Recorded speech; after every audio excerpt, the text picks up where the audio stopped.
All right, hi. I'm Ricky from Rev Consultants. So I help subcontractors with their tendering. So basically, my goal is to help make this process as simple and successful as possible so that you can win those bigger contracts with less stress. I try and do this on a regular basis. So feel free to jump on, ask me a question, or DM me anything you feel like would be useful to cover, because this is basically your opportunity to ask me anything.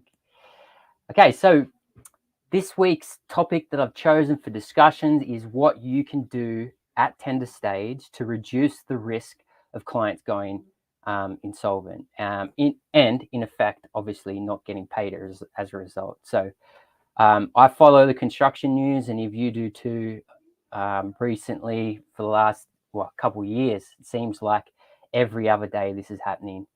With most recently, Toland going under, owing 50 million, with the suppliers and the subcontractors looking like they're going to bear the brunt.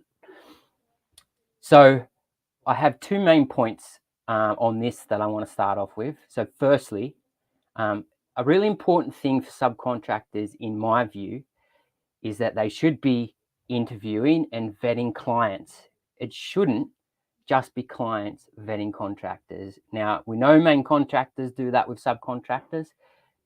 Subcontractors should be vetting who they work for as well. That's a really important. My second important point to start off with is, depending on your acceptable risk profile, you should be turning items down if they're touching on an unacceptable risk. So don't be scared to turn contracts away.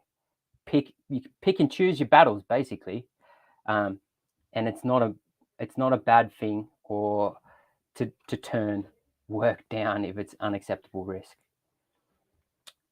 Okay, so going into a few other points, some important considerations at tender stage on this topic that I would be considering doing is, first one, work closely and actively with the client and also the supply chains at tender stage. Working with them in this period, you're going to see if anything wrong is going on potentially, and you might be able to pick up some red flags there. Next point I've got here: review clients' credit reports. In particular, have a look, do they have any county court judgments? Now, this is something that we do for clients that we work for. If you're not aware of this, there's credit reports out there for every company, even yours. And if you have access to them, you can see they get a score. You can see if they have county court judgments, etc. We have turned clients down from reports, and because they have county court judgments before. So this is one way to spot red flags, and if the reports are good, it should show up on the reports as well. Next point, speak with other suppliers have worked for them. Reach out to your network. Do they pay on time? Are they aware of any issues of non-payment, etc., or late payments? Like, sometimes this should really be a consideration if you want to work for this client, if they're having issue paying their contractors. And leading on to that, what's their reputation like? Do they have a reputation for completing similar projects? If they're completing their bread and butter projects, that's usually they're good at that. There's not really going to be any issues. If a project is way outside of the scope that they're usually used to doing, it could be high risk. It could be considered a high risk project. Next point, does it seem like from your site visit, when you go and meet with them, and the documents that form part of the tender, that they know what they're doing? It's really important, and this leads on from, is this their bread and butter type of project? It's really important that the client's project is successful. Just because you're successful in your subcontract element doesn't mean the project's successful, and that could end up biting you if the project's not successful. Unfortunately, if they're not making money on the project, there could be issues.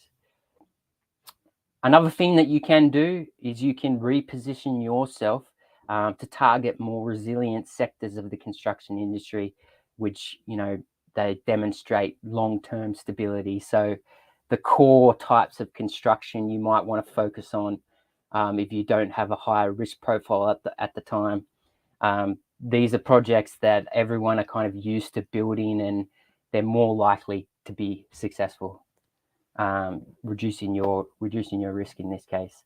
And I kind of touched on this before, but last point here, don't take on any undue risk, and also continue to carefully consider and evaluate the deliverability of the project, and the new project.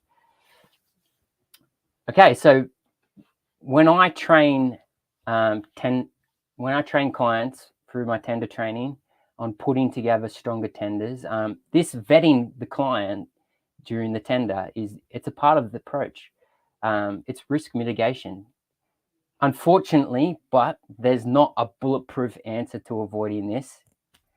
It'd be nice if there was. And obviously, even what seems like a stable company, when you go into contract with them, it still might go under, unfortunately. But I think having a plan for mitigating this impact, so mitigating unpaid invoices if it rears its head, and understanding your contractual, what you can do contractually, it's important. I'm actually, in an upcoming live, I'm going to talk a bit about this. So what you can do if you find yourself in this position, what your contractual rights are, or if you're worried about this happening on one of your contracts. So keep an eye out for that. So basically, in summary, considering the project and vetting clients, this can help reduce your risk of getting into contract with a client that is potentially going to go into administration. It's also going to bring you clarity and help with your decision making. So in effect, it's ensuring that you're setting up for a successful and profitable project.